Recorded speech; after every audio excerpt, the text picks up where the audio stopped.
Israel Iran যুদ্ধবিরতি কার্যকর হয়েছে বলে জানিয়েছেন মার্কিন প্রেসিডেন্ট ডোনাল্ড ট্রাম্প। দুপক্ষকে এই যুদ্ধবিরতি মেনে চলার অনুরোধ জানিয়েছেন তিনি। যুদ্ধবিরতিতে রাজি হওয়ার বিষয়টি নিশ্চিত করেছে দুদেশই। ভোর পর্যন্ত ইরানে ইসরায়েলের হামলায় ইরানের আরও একজন পরমাণু বিজ্ঞানী নিহত হয়েছেন। আর ইসরায়েল জানিয়েছে দক্ষিণাঞ্চলীয় শহর বীর শেবায় ইরানের ক্ষেপণাস্ত্র হামলায় 4 জনের মৃত্যু হয়েছে। সুদীপ্ত মাহমুদের রিপোর্ট। ইরানের পারমাণবিক স্থাপনায় মার্কিন হামলার জবাবে সোমবার রাতে কাতার ও ইরাকে মার্কিন ঘাঁটিতে ক্ষেপণাস্ত্র হামলা চালায় ইরান। ভোর পর্যন্ত ইরানের বিভিন্ন স্থান ও ইসরায়েলের দক্ষিণাঞ্চলে চলে পাল্টাপাল্টি হামলা। এ অবস্থায় আকস্মিকভাবে ইসরায়েল ইরান যুদ্ধবিরতির ঘোষণা দেন মার্কিন প্রেসিডেন্ট ডোনাল্ড ট্রাম্প। সামাজিক যোগাযোগ মাধ্যম ট্রুথ সোশ্যালে তিনি লেখেন, 12 দিনের সংঘাতের অবসান ঘটাতে যুদ্ধবিরতিতে রাজি ইসরায়েল ও ইরান। ট্রাম্প আশা করেন এই যুদ্ধবিরতি এক পর্যায়ে সংঘাতের অবসান ঘটাবে।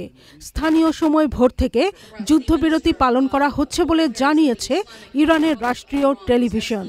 ইসরায়েল সরকারও বিবৃতিতে জানিয়েছে, ইরানের পারমাণবিক অস্ত্র ও ব্যালিস্টিক ক্ষেপণাস্ত্রের হুমকি নির্মূলের পর যুদ্ধবিরতিতে রাজি হয়েছে তারা। এর আগে স্থানীয় সময় ভোর 4টা পর্যন্ত ইরানে লাগাতার হামলা চালায় ইসরায়েল। তেহরানে হামলায় নিহত হয়েছেন মোহাম্মদ রেজা সেদিঘি সাবের নামে আরও একজন পরমাণু বিজ্ঞানী।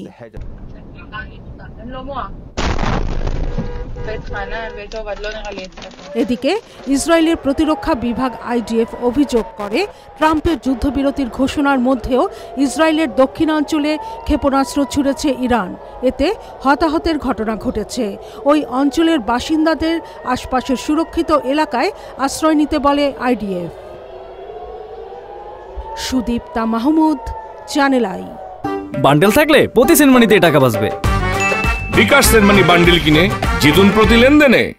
শুরু হয়েছে Standard Chartered Channel i Agro অ্যাওয়ার্ডের 10ম আয়োজনের মনোনয়ন গ্রহণ। এবার নতুন ক্যাটাগরি বছরের সেরা ছাদ কৃষক সহ মোট 13টি ক্যাটাগরিতে পুরস্কার প্রদান করা হবে। মনোনয়ন গ্রহণ চলবে আগামী 15 জুলাই 2025 তারিখ পর্যন্ত। বিস্তারিত জানতে ভিজিট করুন www.agroaward.com এবং ফোন করুন 018737000556 এই নম্বরে।